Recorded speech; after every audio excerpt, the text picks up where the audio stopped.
Καλησπέρα και καλώς ήρθατε πάλι πίσω εδώ στο κανάλι μου Γιωβάνι Ιωάννου και σήμερα θα μιλήσουμε για κάτι που πάντα με εγωίτευε στη φωτογραφία. Γιατί άλλο, για την ασπρόμαυρη αισθητική. Η ασπρόμαυρη φωτογραφία δεν είναι απλώς η απουσία χρωμάτων. Είναι μια τέχνη που απαιτεί διαφορετική προσέγγιση και σκέψη. Σε αυτό το βίντεο λοιπόν θα σας παρουσιάσω 10 πολύτιμες συμβουλές για να βελτιώσετε την ασπρόμαυρη φωτογραφία σας. Είτε είστε αρχάριοι τώρα, είτε έμπειροι φωτογράφοι, αυτές οι συμβουλές θα σας βοηθήσουν να αποτυπώσετε τη μαγεία και το συναίσθημα που μόνο μια καλή ασπρόμαυρη λήψη μπορεί να προσφέρει. Μείνετε μέχρι το τέλος γιατί θα μοιραστώ μαζί σας και κάποιες προσωπικές συμβουλές που με έχουν βοηθήσει να εξελίξω τη δουλειά μου. Πάμε να ξεκινήσουμε. Στην ασπρόμαυρη φωτογραφία τώρα το φως παίζει τον πρωταγωνιστικό ρόλο. Αντί για τα χρώματα δίνουμε έμφαση στις αντιθέσεις που δημιουργεί το φως και οι σκιές. Αναζήτησε λοιπόν έντονες πηγές φωτός, δραματικές σκιές και πειραματίσουμε τη γωνία του φωτισμού για να δημιουργήσεις δυναμικές εικόνες. Εστίασε στις υφές γιατί χωρίς χρώμα οι υφές αποκτούν μεγαλύτερη σημασία. Δοκίμασε να φωτογραφίσεις επιφάνειες με έντονη υφή όπως παλιούς τοίχους, ξύλα, πέτρες ή ακόμα και το ανθρώπινο δέρμα. Η ασπρόμαυρη φωτογραφία μπορεί να αναδείξει λεπτομέρειες που διαφορετικά θα περνούσαν απαρατήρητες. Χρησιμοποίησε ισχυρές αντιθέσεις. Η αντίθεση ανάμεσα στο μαύρο και το λευκό είναι το κλειδί για εντυπωσιακές εικόνες. Βρες σκηνές όπου το φωτεινό και το σκοτεινό αλληλεπιδρούν έντονα, όπως ένας φωτισμένος δρόμος τη νύχτα ή ένα πορτρέτο με σκληρό φωτισμό. Κάνε μία σύνθεση με γραμμές και σχήματα. Η σύνθεση είναι εξίσου σημαντική.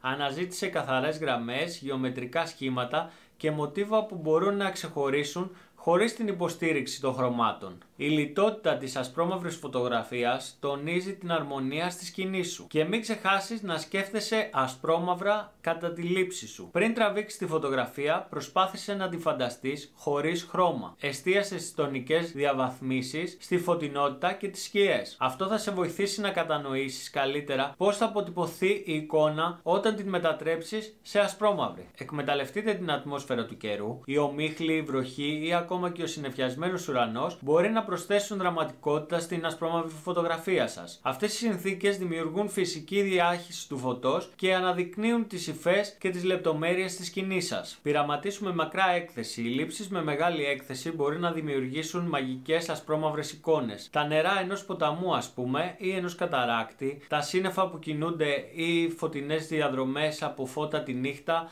αποκτούν μια μοναδική, σχεδόν ονειρική ποιότητα. Να θυμάστε ότι μπορείτε να χρησιμοποιήσετε ακόμη και φίλτρα κατά τη λήψη σας. Τα χρωματικά φίλτρα όπως το κόκκινο, το κίτρινο ή το πράσινο μπορούν να αλλάξουν δραματικά την εμφάνιση του ουρανού ή των τονικών αντιθέσεων στην ασπρόμαυρη φωτογραφία σας. Αν δουλεύετε με mirrorless ή DSLR φωτογραφική μηχανή, δοκιμάστε να βάλετε φίλτρα για πιο εντυπωσιακά αποτελέσματα. Μην ξεχάσετε να επεξεργαστείτε τη φωτογραφία με προσοχή. Η επεξεργασία είναι ένα αναπόσπαστο μέρος της ασπρόμαυρης φωτογραφίας. Χρησιμοποιήστε εργαλεία όπως το Lightroom ή το Photoshop για να ρυθμίσετε την αντίθεση, τις σκιές και τις λεπτομέρειες. Η σωστή επεξεργασία μπορεί να μετατρέψει μια καλή λήψη σε ένα αριστούργημα. Και μην ξεχνάτε να δημιουργείτε συναισθήματα μέσα από τις φωτογραφίες σας. Η ασπρόμαυρη φωτογραφία έχει την ικανότητα να αγγίζει βαθύτερα τα συναισθήματα. Εστίασε σε πρόσωπα, εκφράσεις ή σκηνές που διηγούνται μια ιστορία. Ένα καλό ασπρόμαυρο πορτρέτο ή μια δραματική σκηνή μπορεί να επικοινωνήσει κάτι πολύ πιο δυνατό από ότι μια έγχρωμη εικόνα. Αυτό ήταν λοιπόν το βίντεο με τις 10 συμβουλές για την ασπρόμαυρη φωτογραφία. Ελπίζω να το βρήκατε χρήσιμο, ελπίζω να το μοιραστείτε και με άλλους, ούτως ώστε να μεγαλώσει αυτό εδώ το κανάλι. Και μην ξεχνάτε, η ασπρόμαυρη φωτογραφία δεν είναι μόνο τεχνική, είναι και συναισθηματική. Το κλειδί είναι να κοιτάξετε πέρα από τα χρώματα και να εστιάσετε στις υφές, τις σκιές, την ατμόσφαιρα που μπορεί να δημιουργήσει μια εικόνα. Και τώρα, όπως υποσχέθηκα, ήρθε η στιγμή για μερικές προσωπικές συμβουλές που με έχουν βοηθήσει να εξελίξω τη δουλειά μου και να αποδώσω καλύτερες ασπρόμαυρες φωτογραφίες. Εξάσκηση και πειραματισμός. Μη φοβάστε να δοκιμάσετε νέες τεχνικές. Μόνο μέσω της εξάσκησης θα καταλάβετε τι λειτουργεί καλύτερα για εσάς. Δημιουργία συναισθηματικού περιεχομένου. Προσπαθήστε να αποτυπώσετε στιγμές που μεταφέρουν συναισθήματα. Η συναισθηματική σύνδεση που δημιουργείται με το θέμα σας σας θα φανεί στην εικόνα. Και προσοχή στις λεπτομέρειες. Μερικές φορές οι πιο απλές στιγμές μπορεί να κρύβουν υπέροχα φωτογραφικά θέματα. Να κοιτάτε πάντα γύρω σας και να δίνετε προσοχή στις μικρές λεπτομέρειες που άλλοι μπορεί να παραβλέπουν. Και μην φοβάστε την αποτυχία. Κάθε λάθος και κάθε χαμένη φωτογραφία είναι ένα βήμα προς τη βελτίωση. Οι λάθος λήψεις είναι ένα μέρος της διαδικασίας μάθησης. Εμπιστευτείτε το ένστικτό σας. Μερικές φορές οι καλύτερες φωτογραφίες προκύπτουν όταν αφήνουμε το ένστικτό μας να μας καθοδηγήσει. Μην αναλύετε υπερβολικά τις εικόνες σας. Απλά τραβήξτε την. Ευχαριστώ πολύ που παρακολουθήσατε το βίντεο. Αν σας άρεσε, μην ξεχάσετε να κάνετε ένα like, να εγγραφείτε στο κανάλι και να ενεργοποιήσετε τις ειδοποιήσεις ώστε να μην χάνετε κανένα νέο βίντεο. Αν έχετε ερωτήσεις ή θέλετε να μοιραστείτε τις δικές σας εμπειρίες με την ασπρόμαυρη φωτογραφία, αφήστε ένα σχόλιο από κάτω. Γεια σας!